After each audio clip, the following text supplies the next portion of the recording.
reactions are pouring in after Defense Secretary Pete Hegseth asked the Navy to review comments made by Arizona Senator and U.S. Navy veteran Mark Kelly.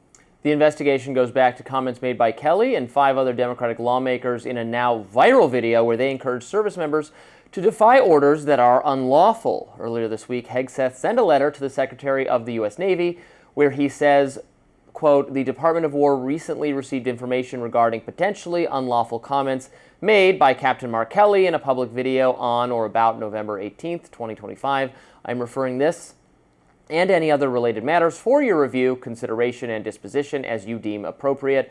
Please provide me a brief on the outcome of your review by no later than December 10th, 2025.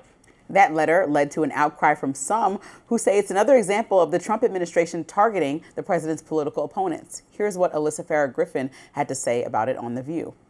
I think the timing of Hegseth really cracking down on a distinguished veteran like Mark Kelly comes because he's being sidelined in these Ukraine negotiations. He's nowhere to be found in the discussions. In fact, Hegseth, a deputy of his, the Secretary of the Army, Dan Driscoll, has emerged as kind of a power player in this. So I think he's doing it to try to get in good with Trump, to be like, look, I'm fighting your fights for you.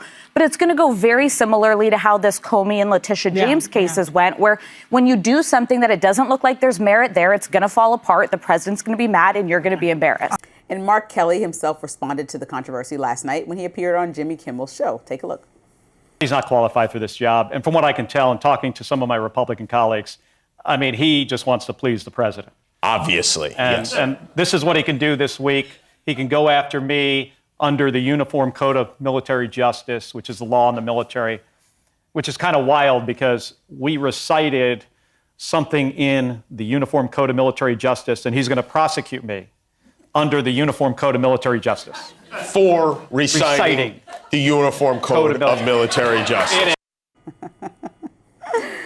Yeah, look, this is not grounds in which I personally would be most sympathetic to the administration. I think if conservatives who are mad at Mark Kelly think about it for more than 5 seconds, I would hope that it is the case we would want a member of the military or a member of the government to second guess a flagrantly unconstitutional order to, for instance, commit violence, like shoot that person right now. We would want our people to think about it a little bit more. Now, do I think it was a good idea for Mark Kelly or others to suggest that like our government people should be routinely considering the legal ramifications of what they're doing? These are questions for Congress and for, like, for instance, the Venezuela stuff, right? I am against a lot of what this is going, because Congress has not authorized this war,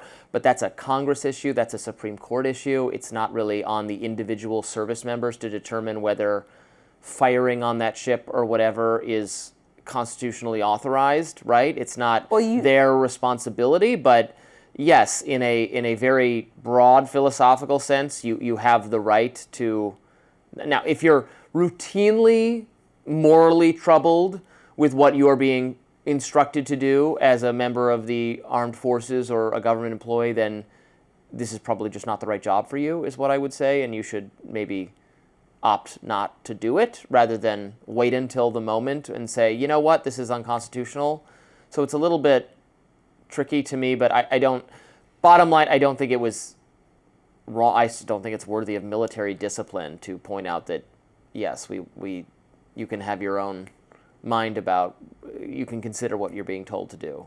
I just think about the word that you use, flagrant. Like, what's a flagrant foul in the situation of going? Well, like the My Lai massacre or something. No, if your officers kill all these civilians, then we don't want them to do it. Blow up first and ask questions later could constitute as a flagrant event. I mean, there are an obvious violation of international and domestic law that multiple critics within the Republican Party and Democratic Party and even international leaders like the Mexican president have said about blowing up these boats and asking questions later. Well, right, but that's above the. Well, I'm saying that could be considered flagrant if the world is looking at us and saying these are violating international policies. And so that's all they're saying is at the moment that calls for it, remember that part of your oath by being in the military is signing a document that says you don't have to do anything that you deem to be illegal or is deemed to be unconstitutional.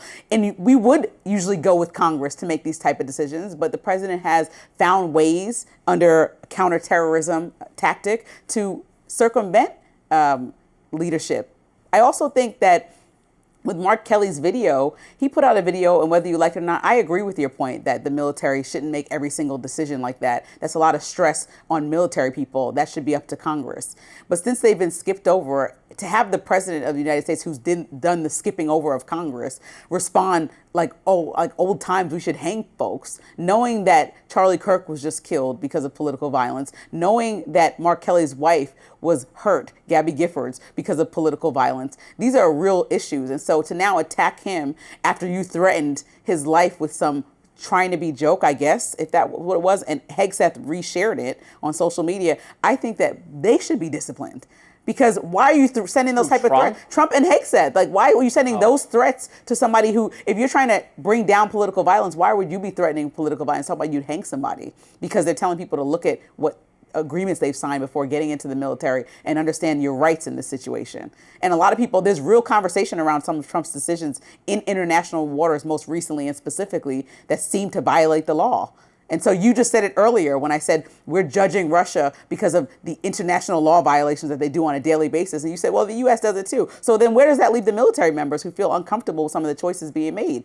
All Mark Kelly and his group of people that were in this video were doing was pointing out that you have an option. Yeah, if you regularly feel like you're doing something that is wrong, you should resign from that position. You should not do it, right? We also could call on the president to correct the behavior and make sure that the country is on the same page with right and wrong. Well, but that's what I'm saying. I think whether it is something is constitutional or whether it's legal is a question for attorneys and lawmakers, and it's not on you, the individual soldier, to really figure that out, right? That's not fair to you. That is. But I mean, when we have an example like Chad Joseph, who was killed on one of these boats, his family is from Trinidad and Tobago. They said he was a 26-year-old visiting Venezuela that I brought up. So the New York Times okay, but his family is saying, so if any one of our family was saying who we are and we have no proof, otherwise the burden of the person who murdered somebody or the country that murdered somebody is to prove that they were a criminal. We have not gotten that proof in any way. It's not of the person that was killed and their family saying they're innocent. That's not how that works. Mm-hmm. Trump is burdened with the proof to Congress, first and foremost, that these killings are worth it. Now a family is saying that their son was murdered, and we have no answers for it. And this is a 26-year-old from Trinidad and Tobago that was in Venezuela. People still can go to Venezuela without being drug criminals. And so we are in this murky water of now our military has done that deed, and this family is looking literally for answers. Murky waters. Literally murky waters. Yeah. So that's all I'm saying is that a lot of people have questions, and this video was timely for these Democratic leaders to do all at once because of what's going on right now. Now we're going to talk about my favorite subject of the day, the quarter zip sweaters. Are these fashion's latest trend among the youngsters? Have you heard about it? We'll talk about that next.